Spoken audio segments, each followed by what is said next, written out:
உலகம் போலே உயிரை வாட்டும் நரகம் வேறேது. சரசக்கலையை பழகி பார்த்தால் விரசம் கிடையாது.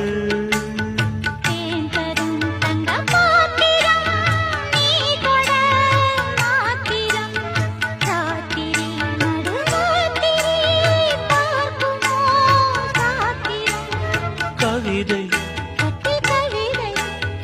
எழுது கொஞ்சம் பாடல்தான்